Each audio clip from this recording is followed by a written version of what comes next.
1000 वर्षापूर्वी जर तुम्ही भारताची हिस्ट्री बघितलात, हिंदुस्थानची हिस्ट्री बघितलात, तर आपण म्हणतो ना की अरे आपण सोने की चिडिया होतो. म्हणजे काय होतो आपण सोने की चिडिया म्हणजे?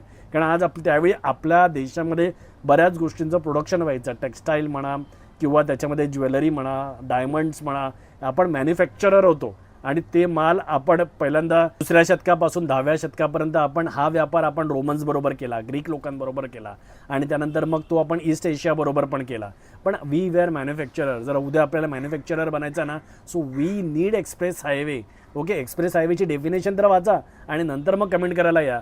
म्हणजे मी मूर्खासारखं बोलतोय कारण मला राग येतो कधी कधी. ओके, कारण लोकांना म्हणजे एक काहीतरी पुस्तकं वाचायची, 2-3 मोठमोठे शब्द वापरायचे आणि काहीतरी बोलायला सुरुवात करायचं आणि लोकांची डोके भडकली जातात आणि त्यानंतर मग लोक बोलत बसतात. ओके, पण एक्सप्रेस हायवे म्हणजे काय?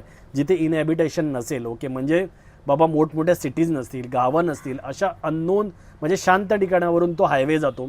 आता तो एक्सप्रेस हायवे का बनवला जातो? तर त्याच्यामध्ये काय आहे की जी जागा आहे तर ती मग स्वस्त मिळते. जेवढं तुम्ही सिटीच्या बाजू जागा ॲक्वायर करायला सरकारने सुरुवात केली तर ऑब्व्हियसली ते त्यांना महाग पडणार. So that is reason express highway हा निर्जन ठिकाणावरून जातो आणि त्याचा पर्पजच हा नाही आहे की छोटी छोटी गावं जोडायची.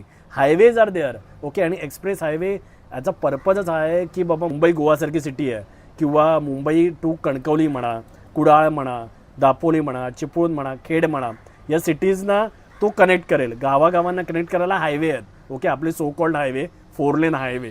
ओके, कारण आपल्याला असं वाटतं अरे या 4 लेन हायवे झाला म्हणजे मोठी गोष्ट झाली. 4 लेन हायवेला काहीच व्हॅल्यू नाही आहे तसं म्हटलं तर. संपूर्ण व्हिडिओ पाहण्यासाठी प्रगत लोके टॉक्सच्या यूट्यूब चॅनेलला व्हिजिट करा.